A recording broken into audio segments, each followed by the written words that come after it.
All along, that's what they used to call women back in the day. Like if you were to call your girl baby doll now, Uh-huh. that was the equivalent. People called their woman pussycat. And what do Why though? Why? Like I know, but why? oh, because it's like calling your chick babe now. I know. They're gonna say in Yeah. the future, why'd you call your girlfriend babe? Hmm.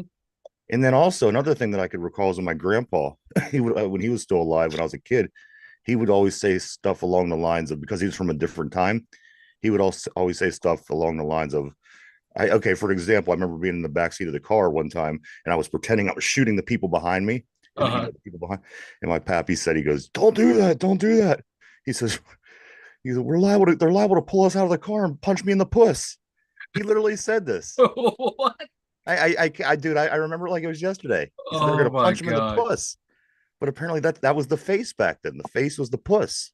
Like the Oh my sour puss. God. If you have a sour puss, I, that's what because your face is all sour, yeah. And then there was the cookie puss. It was like thing back in the 70s, almost like the easy bake oven, but it was a cookie, but it was a face, and you would decorate and bake it, and that was called cookie puss. And people would buy it as a normal everyday gift. Yeah. So there you Huh. go. Huh. There you go. Always learning something here. Always learning something here. Stuff I probably didn't want to know, but We should we probably learn. get some kind of education tax breaks or some shit, so I could get a We new light in should. the studio. That would play to my advantage. Good You were morning, having a rough everybody. one. Good morning. Welcome to the Two Dumb Yinzers. This is episode 607. Good morning, everybody. Good morning. A lot to talk about. A lot went down over the weekend, especially regarding our sports teams here in Pittsburgh. We're going to get into all of that.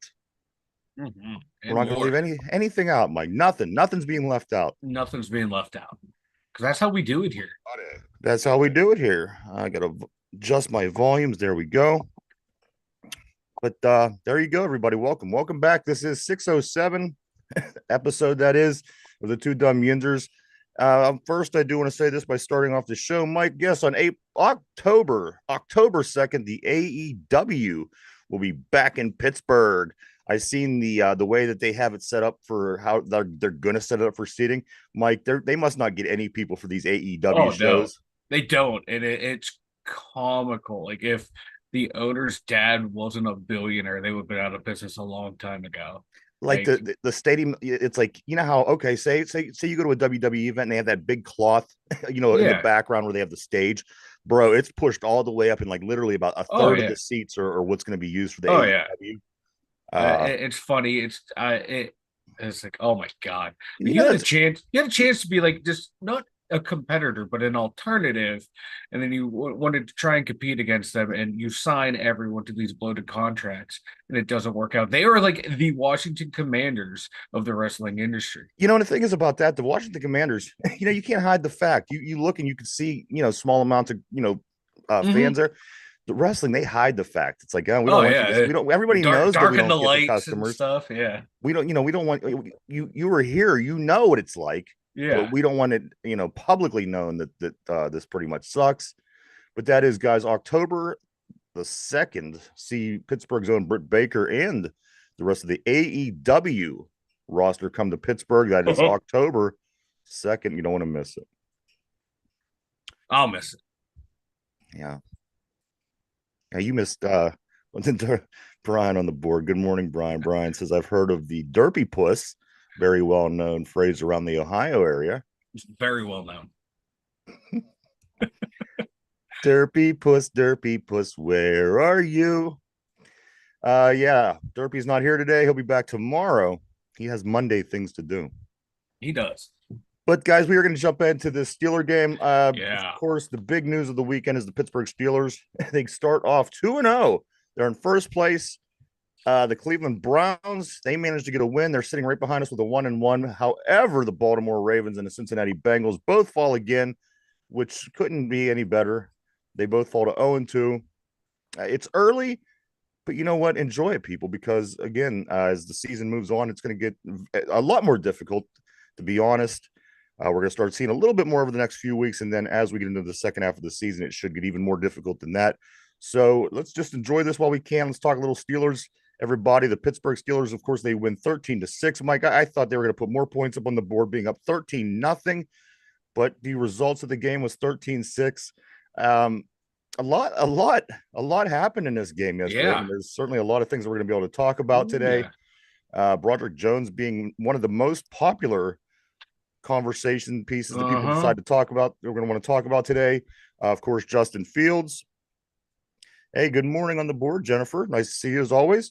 The quarterback situation, Justin Fields, how he performed, how the tight ends had a great day, Mm-hmm. and the defense kind of looked pretty damn good as well. Penalties, and more penalties seem to be the difference maker in this game. This Mm-hmm. would have kept, or this would have allowed the Steelers to score more points and move the ball more effectively. However, we're going to tie a name that we mentioned earlier into the whole penalty conversation and figure out what the hell happened there. But again, the Pittsburgh Steelers, they do win, guys, 13-6. They are sitting at 2-0 in first place. This, in fact, is Justin Fields' first ever 2-0 start in the NFL. And every time that Mike Tomlin had started out 2-0, the Pittsburgh Steelers had won the division. So just a couple of things to think about as we move forward. Yeah. First, Little history on our side. absolutely. And of course, the Steelers do have the Los Angeles Chargers as we open up our home schedule this coming weekend. We'll be back to a 1:00 game. You don't have to wait till the 4:25, which is always awesome. And before I get started, Mike, I just want to say this. If this isn't what we were calling in the preseason when I said the games are going to have to be low scoring, ugly, Mm-hmm. close games, when the Steelers win, it's that to a T. We're basically seeing what's happened the past couple of years extend into this season. I hope to see it change, but this was the exact kind of game that I talked about during the offseason where I said these are the kind of games it's going to be. Mm-hmm. And again, one other point I do want to make: stacking wins at this point of the season is so important for this Pittsburgh Steelers team. They're on the right path. Yeah. Beating teams that they should beat, getting them wins now, because as I said, you get down to that second half of the schedule, it's going to be very tough. It's going to be very difficult. And you got to remember, a lot of those teams like the Ravens, like the Browns, like everybody, they're also going to play the easy games as well. We get the KCs eventually, where now Cincinnati, Yeah. last week, Baltimore plays Kansas City. So again, you want to stack your wins now. That way down the road, you're not scratching and clawing just to try to find one win that you may need to get into the playoffs. So stacking wins now is important. 2-0 right now is important. People might say it's only 2 games in. You didn't beat anybody. Blah, blah, blah, blah, blah, blah, blah. No, However, hey, starting early, wins are stacking wins. wins is the key. It's key. Yeah. It's key. And you can only beat who's in front of you. Absolutely. The Steelers don't make the schedule. They go out there and compete against the schedule. And right now they're sitting at 2-2. I thought we would be 1-1 coming back. I thought we'd win this game, lose the opener. So they're doing a little bit better schedule-wise than I thought going into this Charger game. And this Charger game is going to be a tough game. And they have a nasty rushing attack. But you know what? I'll take this. I'll take this ugly win right now because I'm seeing flashes of what it could be without stupid penalties, and hopefully that person will not be in the lineup to cause those penalties. And of course, like the Chargers, they ran the ball well, but it was against the Carolina Panthers, so you have to also put that in consideration. I'm not sure what we have with this Charger team. I'm going to be honest with you. They kind of came in and clean house, bringing in Jim Harbaugh, letting go a lot of the receivers, bringing in a few people here, the running back, of course. So I'm not real sure what we're getting with this Charger team. However, it is the home opener. Hopefully the fans could be hype enough, which they certainly will, to get this team fired up and ready for the Chargers, because the 3-0 start, again, under the situation that we're in with the schedule and the way that it's made, these games are huge. You don't want to drop the ball to a team that you should beat this early if you are in fact in this situation that we're in, with the way, again, our schedule is probably the most brutal I've ever seen, Mike, in the NFL for a team in one half of the schedule. Yeah. But they're doing everything right. It may not be pretty, but you know what? Nobody promised us it was going to be pretty. No. Bottom line, we have to find ways to win games. Bottom line, 2 times so far we found ways to win games. Yeah, and we knew it'd be really ugly without getting a complimentary receiver to George Pickens, and we're seeing that through 2 games right now. How we're missing. I wouldn't say we're missing Deontay Johnson, but we're missing someone who can who can actually do something on the other side, more than 3 catches for 14 yards over 2 game period. Yeah. So we need to figure out something there. But for now, you know what? Like you said at the top of the show, man, the tight ends showed up, and when we Man. needed them big time. You know, the first thing I thought of whenever Youth kept catching the ball and eventually Darnell Washington gets the touchdown, I thought I can't wait to grade the tight ends tomorrow on the show. Yeah, You know what them guys will be getting from me. But Mike, you did hit the nail on the head with the number two receiver. A lot of the things that we heard during the offseason was Brandon Ayuk, Brandon Ayuk, Brandon Ayuk, Brandon, and you start to say to yourself, okay, as it's starting to pan out, and you start to see it's not going to happen. He goes to the San Francisco mhm. 49ers. You say, okay, I mean, where are we at? I mean, do we need that guy? Let me put it to you this way. Mike did, he was correct in the first. Okay, so in all three games so far, Van Jefferson has 3 catches for 15 yards, Mike. Three Yeah, catches for 15 yards. That's our number two receiver. Three catches for 15 yards. That's nothing. You find that that in the is terrible. couch. And then Yeah, also yeah, the number three, the number three um, wide receiver, him, who's of course Calvin Austin the third. You put him together with Jefferson after this many games. They have like a total of 20 yards between the two of them. Mike, yeah. that's your number two and your number three receiver. Let's just say, you know, George Pickens takes a bad hit one of these weeks and he goes out. What in the world are we going to do with no other receiver? You hate to think it, but come on, it's reality. It is reality, and you know, you're hoping Roman Wilson could come in and play like he did at the end of his college career, where he was just catching everything coming his way, being that tough Love receiver. to see that. But he's had a lot of time off. How's that? He's in shape, but is he in football shape as well? So is he going to be in football shape? And that's going to be the key thing. How many reps is he going to have each game? I want to see him out there, and I want to see what he can do in that number two spot because we need him out there, and that's a lot of pressure to put on a rookie. But I think that guy has the makeup to take that role on. I just want to see, well, how well is his game going to translate into the NFL early Let me on? ask you this: Does he get his first start against his former ex coach this week? I think so. You think we're going to I see? think he's going to get the start. I think he would have played this week, but they're just being cautious, and I think this week he's going to be a full go. Yeah, for sure.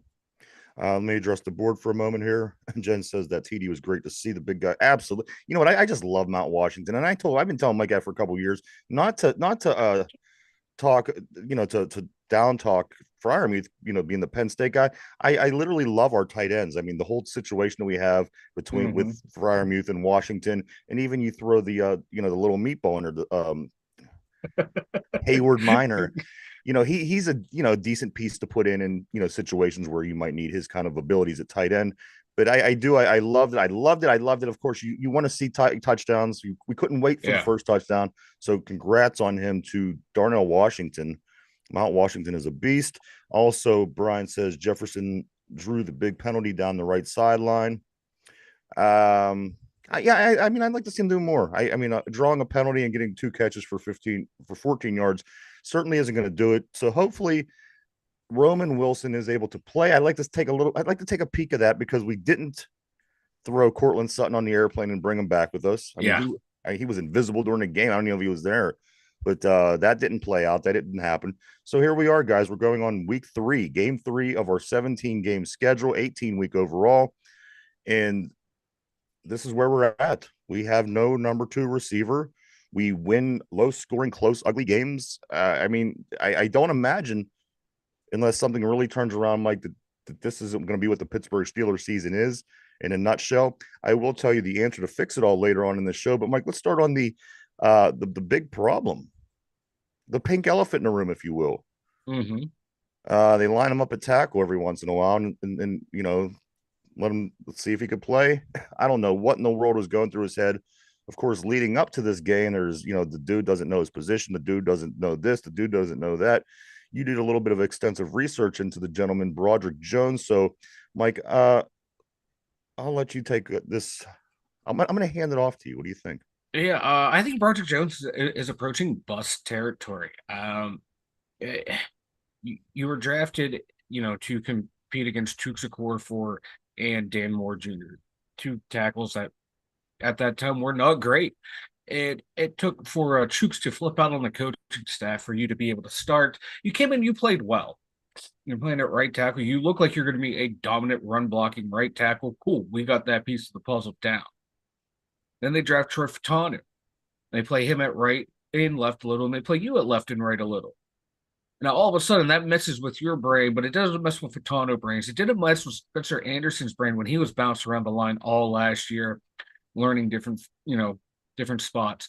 So for me, Broderick Jones might be a bust, and we are lucky that former fourth round pick, former, still actually current whipping boy of the Pittsburgh Steelers, Dan Moore, is turning into a quality left tackle because Broderick Jones he's on bust watch because you're out there at right tackle where you have more starts in the NFL than you did at left tackle in college. This should be your position where you should be able to play well, and you go out there and you do this.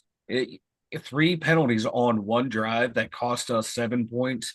Get out of here, dude. He needs to sit on the bench. He needs to figure out what's going on upstairs, and because he just doesn't have it. We're seeing other guys develop, and we're seeing this guy regress. As much as you hate to say it and see it, we moved up a couple spots. We traded the Patriots. We got this guy in the first round. We thought, the left tackle was a greatly important position on a football team. We got our guy. The guy's massive. He played at Georgia. There can't be anything wrong.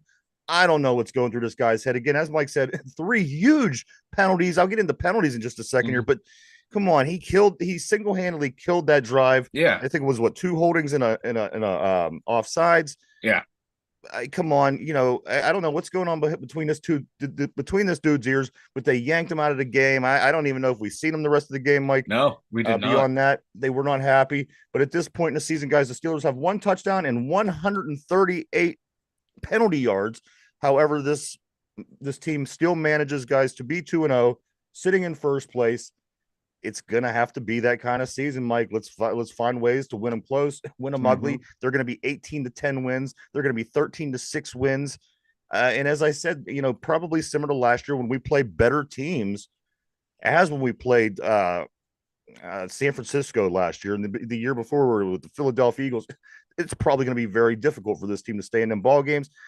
And that only tells me that it's going to be difficult if this team does, in fact, qualify for the playoffs. So whatever they do, they have to start figuring out or, coming up with something because you may, Mike, save Mike Tomlin's record of being never having a losing season.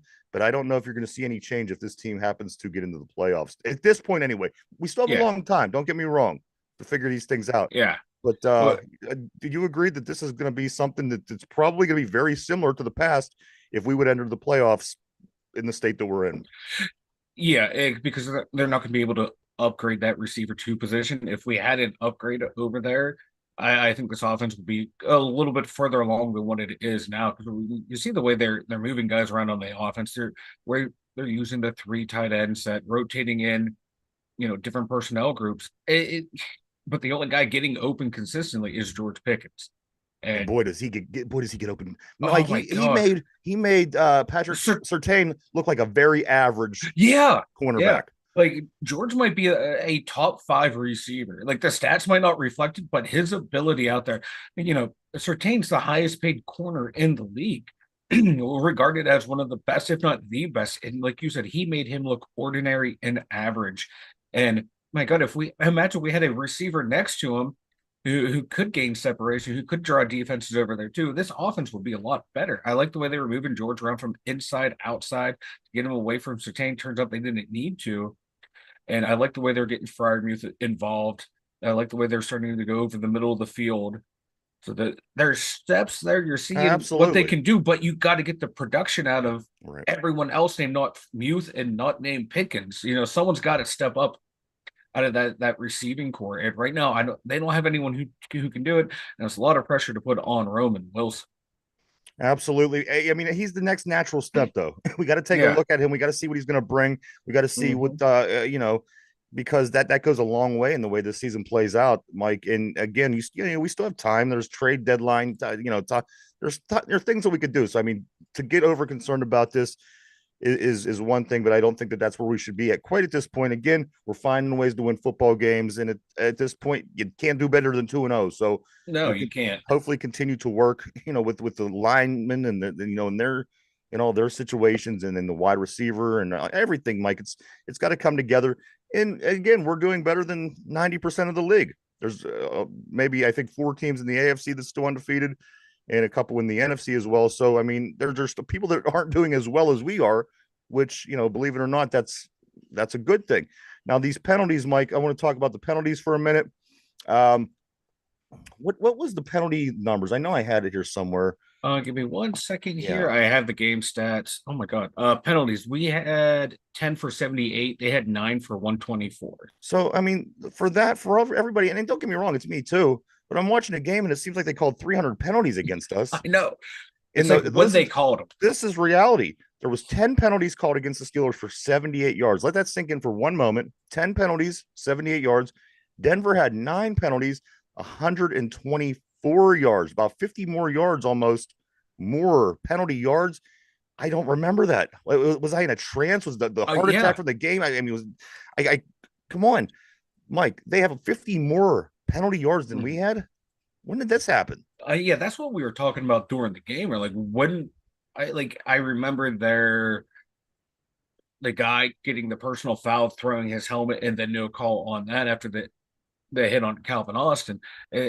But like I don't remember any other key penalties. But every time we had a key play, there's a flag. There's a Well, that flag. George There's a Pickens flag. touchdown and got called back where he reached in and just placed the ball in the Yeah, end. they Man, they they called that pick play on Van Jefferson. How many yeah, times does that get run against the Steelers for a touchdown and is never called? In 40 years of watching football, I don't think I've ever seen us get that call, maybe but once or twice. But we always get the call against us. We always I get flagged really, for it. It annoys me, but we're seeing this connection from Pickens and Fields. But if every time they have a good play, there's a penalty. They could be that duo. because realistically, Mike, George Oh Pickens only had 2 catches for 29 yards. yeah, That was his day. 2 catches. So I'm yeah. starting to ask myself, what game was I watching? Yeah, because I felt like he had at least 5 for 100, but they Right. were all called. Every single one was called back. I'm gonna let me go through the numbers here, Mike, because I think this is kind of fascinating. Actually, let me just go down some numbers here for the Yeah, Steelers from the game yesterday. Excuse me, Justin Fields. He was 13 for 20 for 117 yards and a touch. 13 felt for like a lot. 20.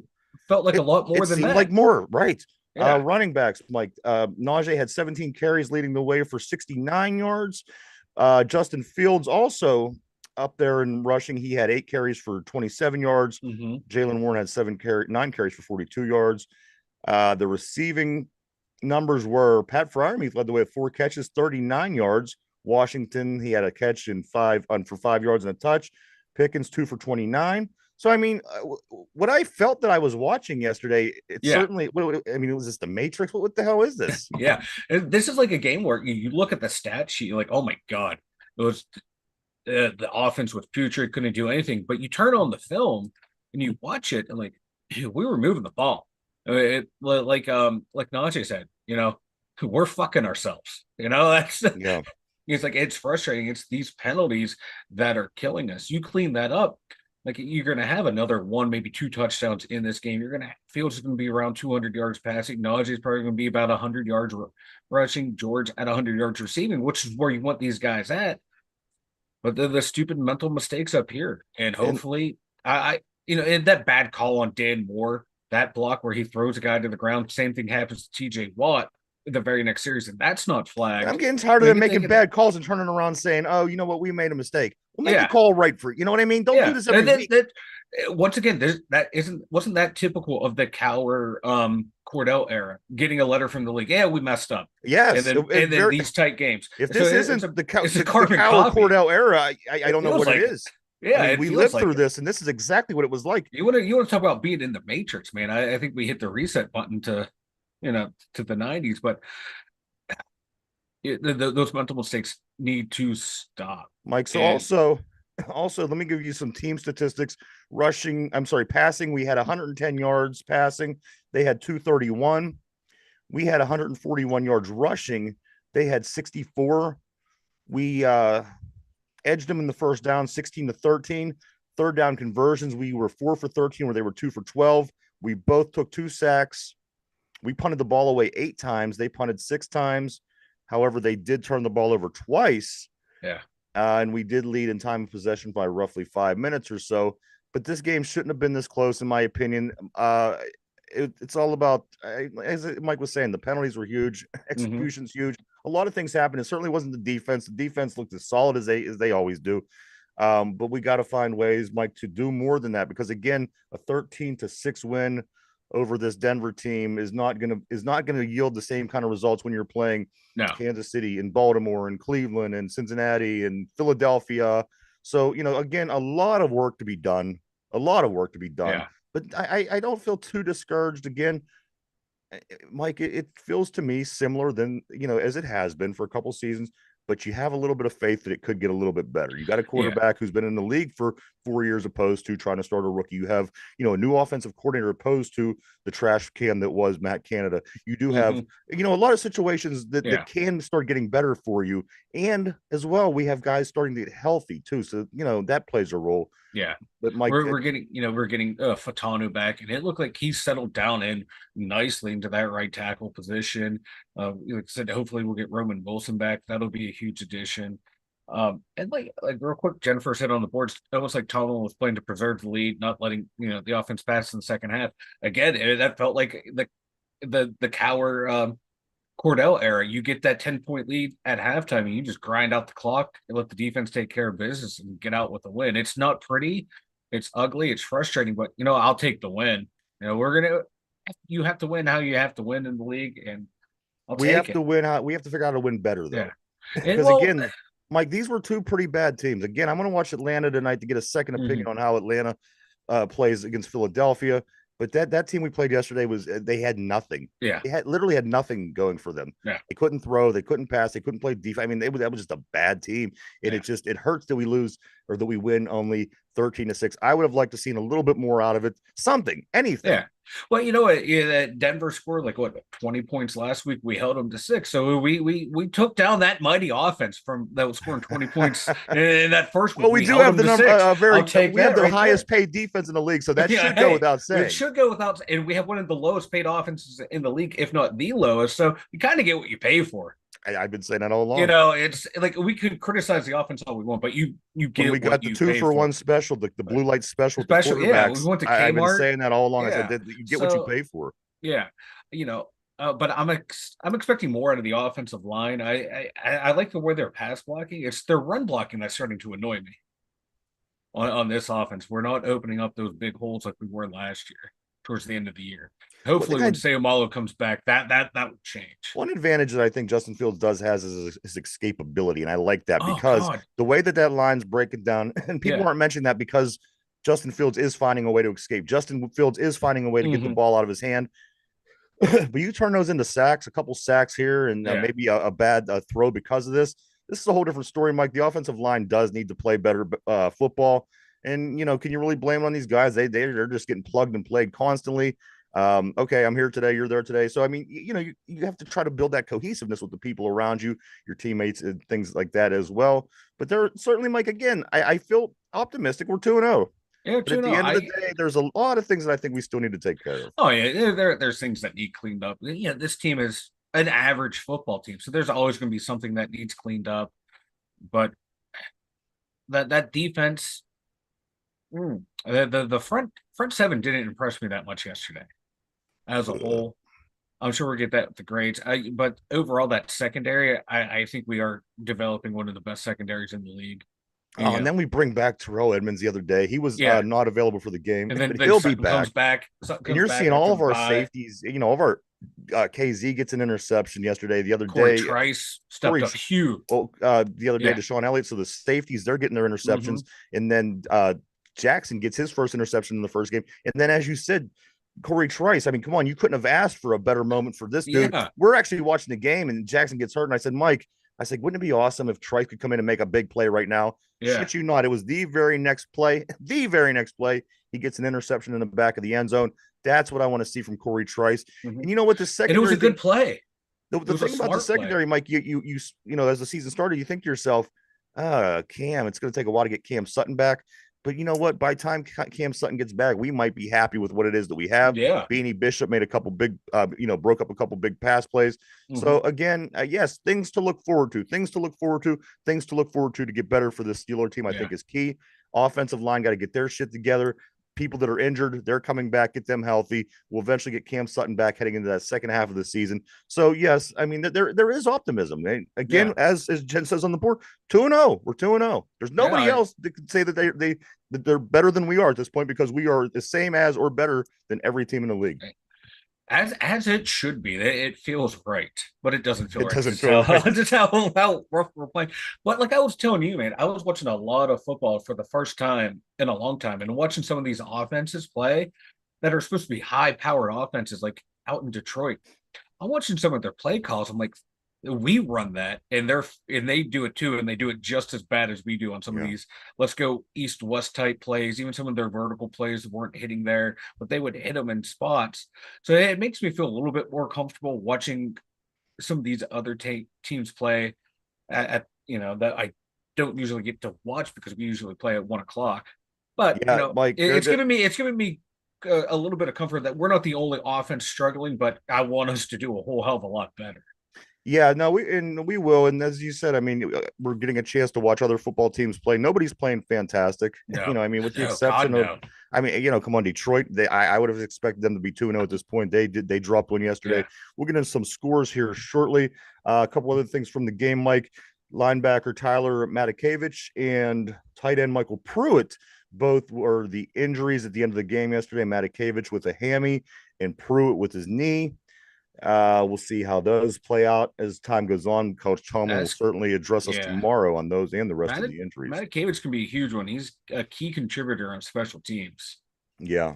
And Pruitt, they like to use him as when they go to that big, roll out 3 and 4 tight ends. So that can be an issue as well. Absolutely, Mike. Also, just yes, I'm sorry. Fields passed Cordell Stewart, setting the Steelers' modern era record for QB rushing attempts in Week 1 last week. I just found that I popped up yesterday. I thought, you know what? That's Week 2, but it's interesting. Yeah. And also, the other one was this. Did you happen to see Russell Wilson was in the coin toss? He's a captain. I know he is, but you know what? There was other captains that weren't in the coin toss. It was him and Cam Newton, Cam's Hayward. Cam Hayward and what's his name? Russell Wilson. The poor guy's doing it what he's supposed to do as a captain, as the third string guy dressing. I would have took him. And if I would have known that we're going to be going into Week 3 of the regular season and his tight calf was still going to keep him off the field. Jeez, oh man. But anyway, he was, listen to this, it gets better. He was not only the captain, Russell Wilson and Cam Hayward went out and they did the coin toss, but also Russell Wilson gets the petty game ball. Yeah. Versus the Broncos. I mean, he even gets a participation trophy. Yeah. The boys gave it to him. Because as Justin Fields said, they did him dirty. So they supported him. So the guys like Russ, they like him. They're showing him some I like him too. Don't get me wrong. So, poor guys is out there doing what he's supposed to do. We're all clowning on him. Yeah. Yeah. Russ.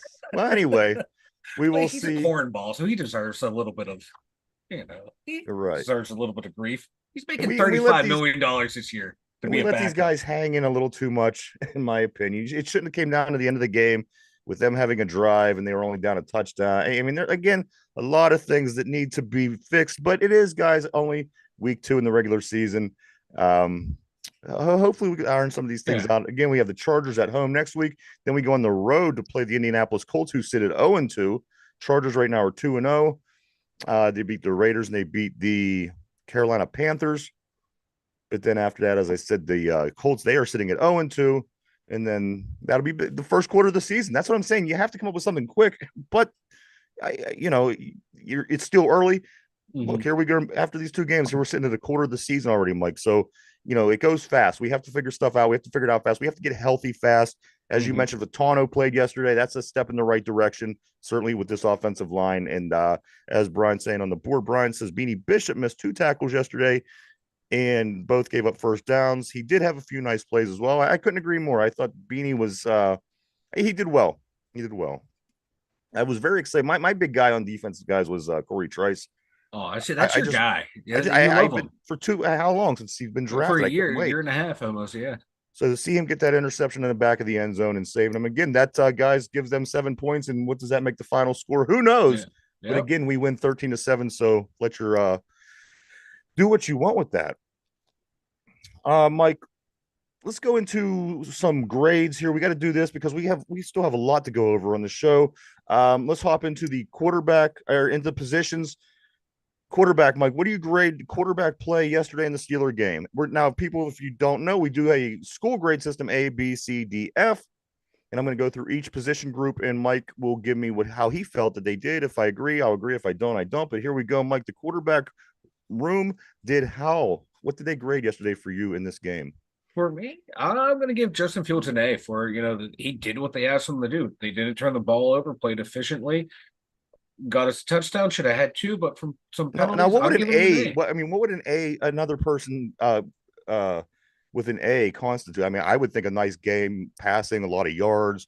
I don't understand where the A is coming from, but Yeah, again, he did what the offense needed, what the coaching staff wanted to do. Didn't turn the ball over, got some points, controlled the game, got us out with the W. I would like to see more than 13 for 20 and 117 yards and a 7 point win over Denver, but that's just me. Hey, I with a couple penalties Mike, that weren't on his I fault. let you give your grade. I'm going to give him a C plus for the game yesterday. I say C plus for the quarterback room. Let's move to the running back, Mike, because again, there's a lot. We could argue tomorrow. We'll do it tomorrow, okay? But today we have to stay on course. Running back, how did the running backs do for you yesterday, Mike? Again, their numbers were Harris 17 for 69, Warren 7 for 42. What do you give these guys?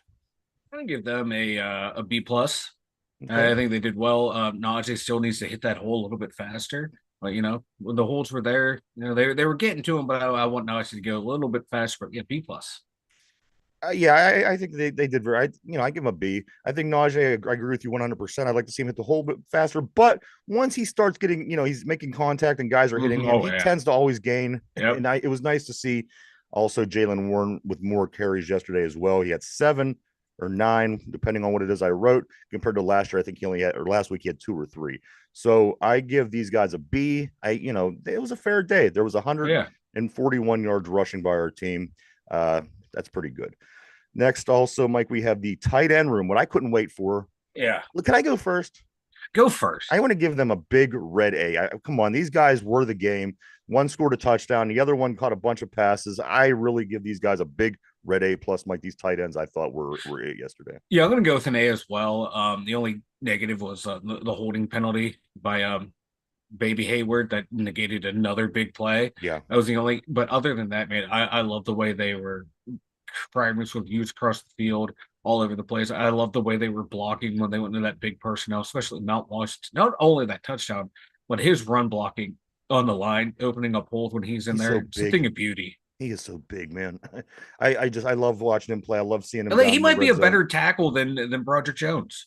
And you know what? He moved a lot better than we were saying that he does. I was Yeah, very impressed yeah, by yeah. He's his getting a little athleticism. smoother. Yeah, he's getting a little bit smoother. I like it. Mike, over to the wide receiver. What are we going to grade the wide receiver? Okay, George Pickens gets an A. Yeah.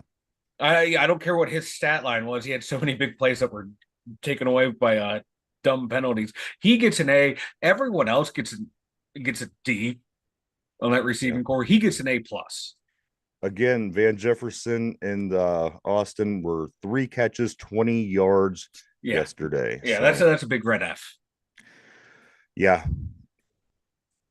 So if you break it down, it comes down to a C average because you give one an A and Yeah, one an F. So all right, yeah, so a C at the receiver, yeah, I could agree with that. yeah, Finally, Mike, on the offense, the last position group is the offensive line. Now this is a kind of a yeah. tricky one. What are you going to give It, these it guys? is a tricky one. I went back and watched the game like, the second time, looking at the O line.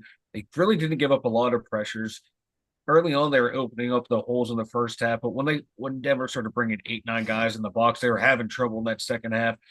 I'm gonna grade them out at a C plus, just because that second half performance in the run game, it wasn't there when they needed to be opening up those big holes. Even though they were facing 8, 9 guys in the box, you still got to be able to dominate at that point. The one thing that is keeping everybody from hating the offensive line right now, one thing that's keeping everybody from hating your starting quarterback right now is the fact that your starting quarterback has escapability. This line, if was around just a pocket passer, I think this would be a disaster. We would all be sitting around calling, red alert, flags everywhere because the quarterback will be on his ass more. The fact that Justin Fields is able to get out, make plays, get outside of the pocket. He only got sacked 2 times. As many times you've seen him drop back, and that pocket collapses pretty quick. And I don't blame them. They got issues up front that need to get better. But yeah, Mike, I think overall it wasn't fantastic. I didn't think that the run blocking was great. I thought it was fair. But at the end of the day, what did you give them? I gave him a C plus. I'll give him a C. That's because I'm feeling good. I'm in a good mood. We're 2-0. Let's hop over, Mike, to the defensive side of the ball. How did the defensive line look? You mentioned the front seven there before early in the show.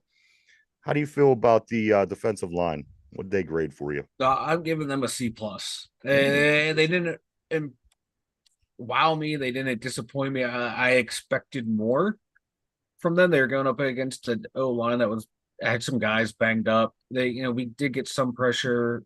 I just don't. I just wasn't overly impressed with them the way I was against Atlanta. All right. Also, Mike, I thought they were fair. I don't know. We again at the end of the day we played Denver, so everything that I want to do I have to kind of subtract a little bit because it wasn't a really good team. They did hold Bo Nix, at bay, which he is a big part of their run game down there. Yeah. So for that, I'm going to give him a C plus. I thought again, if it wasn't a quarterback that has that escapability, we might be singing a different tune at this point. So we'll leave it right there. Mike, they did only give up 64 yards rushing, but it just didn't feel like it. I need to go back and watch them again. I mean, come on, this Broncos team was really bad. I think we could all agree. They got pieces more than you think. Dude. They have pieces, absolutely. Their line was a little bit better than what we're giving them credit for. That was a bad team. Bo Nix is bad. They were bad. Mike, to the next layer of the linebackers. Of course, Patrick Queen. I don't know what's going on with him all game. He's hurt. He's not hurt. He's tackling. He's missing tackles. He's making the wrong reads on some of those plays. Right. Like Watt and Highsmith each had sacks, but they didn't get a lot of pressure. Bo Nix fell down from them, blowing air by them as they were being blocked out of the play. That's when you know you're a badass. Yeah, I know, right? You get sacked by the aura of TJ Watt. I'm going to give them a B minus. Plays were made, but yeah, I'm just going to go B minus. All right. Again, I wasn't overly impressed with them the way I was week 1. I thought they held it together pretty well on the run. But again, one more time, Denver, I got to keep that into consideration. I'm going to give the linebackers because I see Peyton Wilson coming in and stepping in and making a play when he needed to, because you do see the good things happening on this core. They are a pretty damn good core of linebackers. Mike, yeah. I'm going to give these guys a B. Let's move to the defensive backs. What can you say about the defensive backs in our pass defense, which again, we'll wait when we face somebody that's actually a good team before we could really say. But Mike, after a game, Bo Nix under center, what do you give these DBs? Again, so it's another 2 interceptions this week, 2 interceptions last week. Interceptions, yeah. But they did give up like the 3 big splash plays. One was a trick play, so I'll give Denver that one. A trick play that's going to hit the trick vast play majority of time. The other 2 long ones, they're frustrating for me. But I'm gonna get this secondary. Even though they gave up, almost 250 yards, I'm going to give them an A minus because they had the key interceptions, especially that one with Corey Trice. I think it was just a couple breakdowns in coverage that they'll get cleaned up. A minus. Yeah, that Bo Nix shouldn't be having 120 more yards. No, I think it was just 2 broken coverages that worked. And it felt like, what it felt like? It felt like that game with Tim Tebow. Every time they caught a big pass and he started to run down the middle of that damn field, I kept getting that Tim Tebow flashback. Yeah, that slant pass to Reynolds was right across the middle, and that's like, oh my God, is Darius Thomas out there running downfield? Yeah, I had flashbacks. Right. Yeah. Mike, also, next on the board is the special teams. Any reason for concern or a bad grade on this? I don't think so. No. I like the.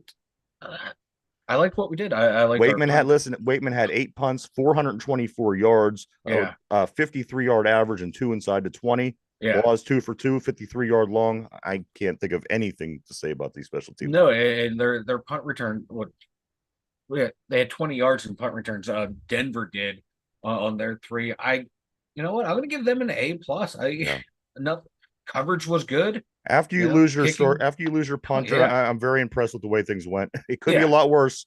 We could Yeah. be shanking punts for 15 yards and that Uh-huh. being difficult. For that, I give these guys an A. Yeah. My coaching, how do you feel that coaching went during this game? Was there plays that Uh, should have been challenged? Were there, the procedure here? yeah, like there's no challenges that came to mind, no timeout issues. I wish we were more aggressive in the second half passing.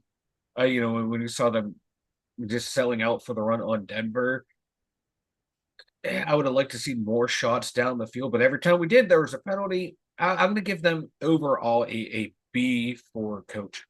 They did what they had to do to get us in and get us out with another victory. I don't have any complaints about the coaching this week, so I'll pass on that. Finally, Mike, the overall performance by the Pittsburgh Steelers. I'm talking top to bottom. I'm Yeah, talking quarterback to kicker, coaching the water boy. What do you give these guys? It is the final grade, Mike, of the week for this Denver game. Overall, what do you think? B minus. It seems about right for what they played. It was a B minus game by the team. I give a C plus, and that's not a bad C plus. No, no, no. Yeah, we're close. It's a C plus that my mom would have been happy that I would have got on my report card. C's get degrees, and Yeah, C's, you win. it would have been a lot better than the report cards I had. Believe me. Yeah, who are you to grade anyone? I see the Exactly. report cards. Now, next, Mike, they do play the Chargers. It's going to be at home. They are 2-0 as well. We are 2-0. This is going to be Sunday, 1 o'clock. We don't have to wait till 4:25. Super pumped about that.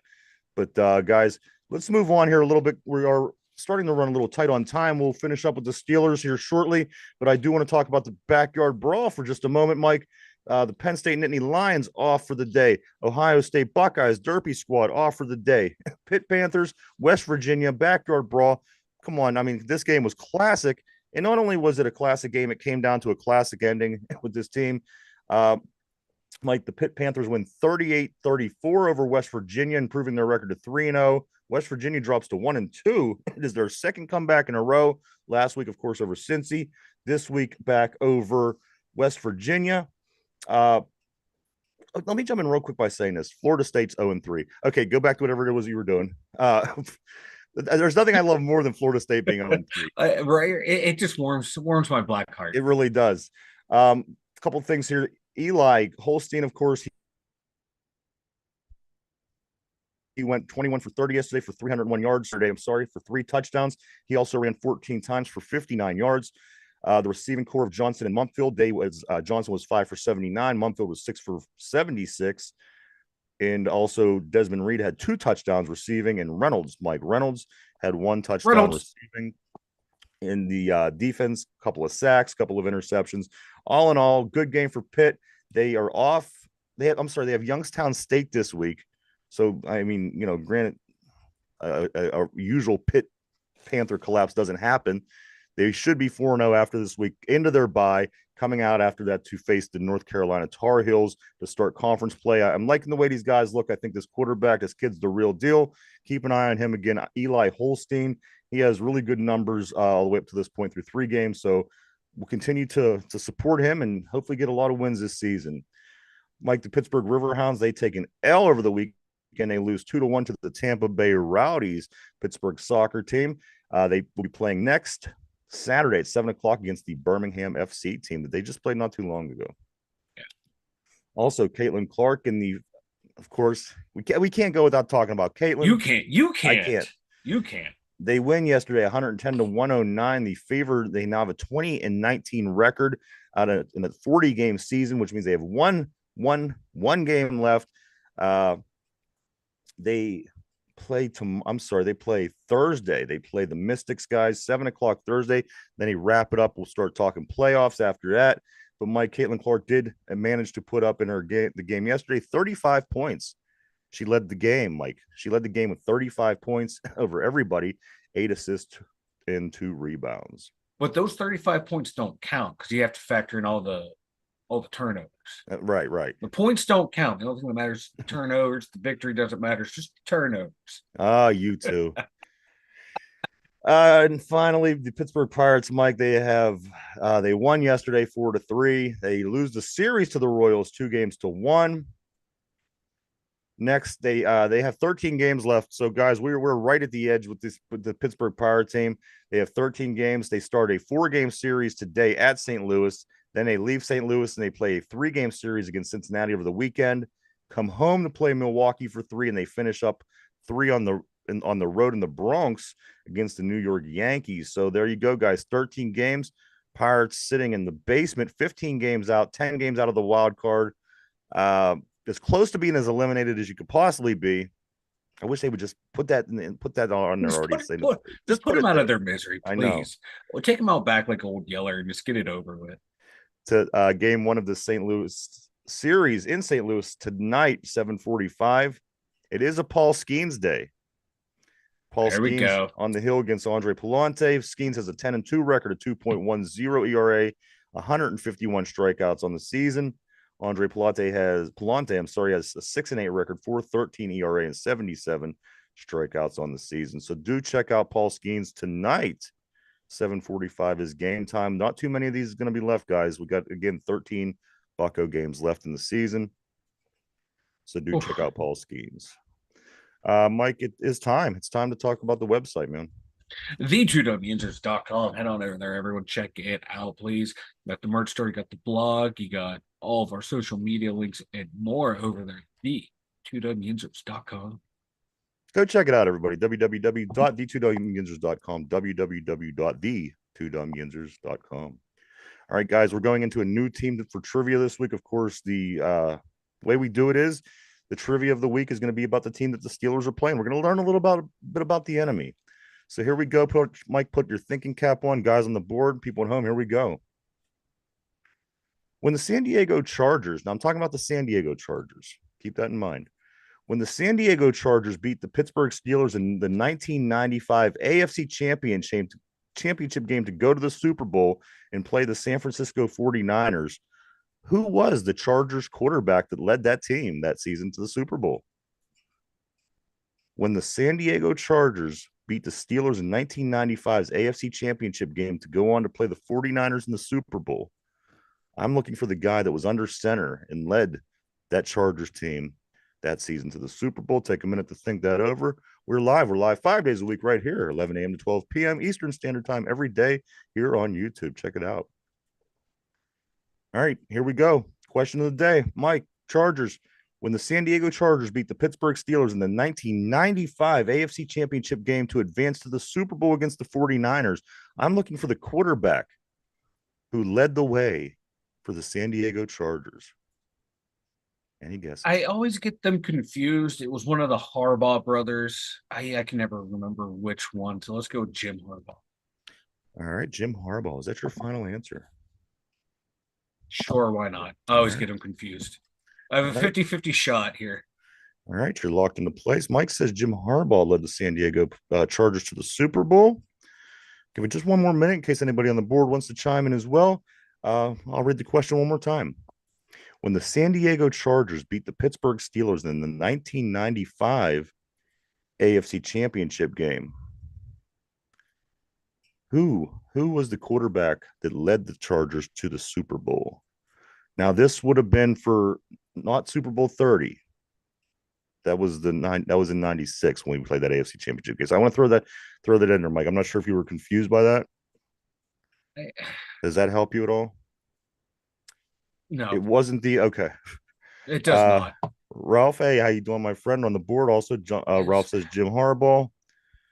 Brian says Humphreys. That was the Colts, Mike, not the Chargers. Yeah. That's why I made that in there. I threw that in there for you. Yes, that was the year we went to the Super Bowl, Brian. I'll talk about that in 1 second. Mike, the answer is, in fact, Stan Humphries. Brian was correct on the board. Stan Humphries, number 12. He did lead them to the Super Bowl. They took an ass whooping that we would have probably took if we would have played San Francisco that year. So things kind of played out. They played out all right. Yes, the following year, the year in the AFC Championship game, we faced Jim Harbaugh, who we're going to be facing this week, the coach of the Chargers. He threw the Hail Mary, landed on dude's lap, popped off. I'm seeing it now. We win 20-16, go to the Super Bowl. To Tempe, Arizona on January 28th, 1996 to play the Dallas Cowboys and lose 27-17. So there you go, guys. The answer, Stan Humphries. He did lead that San Diego Chargers team to the Super Bowl in 1995. Oh, yeah. Mike, anything before we start getting ready to wrap it up, man? Oh yeah, Sidney Crosby just re-signed with the Penguins, 2-year deal, average value $8.7 million. He's just the 42nd highest paid player in the league. That is a bargain. He's getting you a point a game, still one of the Ain't he most about 40 effective. years old?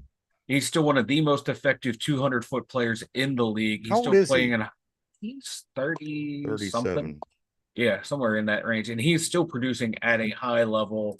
And this Don't would they be have to, Mike? Isn't it a concern of theirs to start getting younger people? Is that this kind of my it would be, but not Crosby. He put up 94 points last year, 42 goals, 52 assists.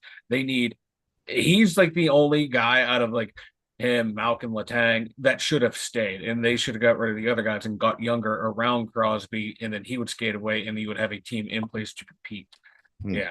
Yeah. 92 points last year for Crosby.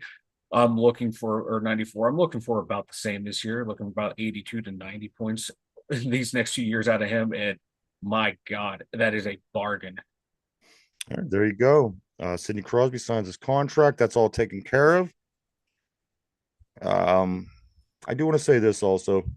Everybody check out One Man's Opinion on Sports with Brian Pasquale every Sunday, 11 o'clock a.m.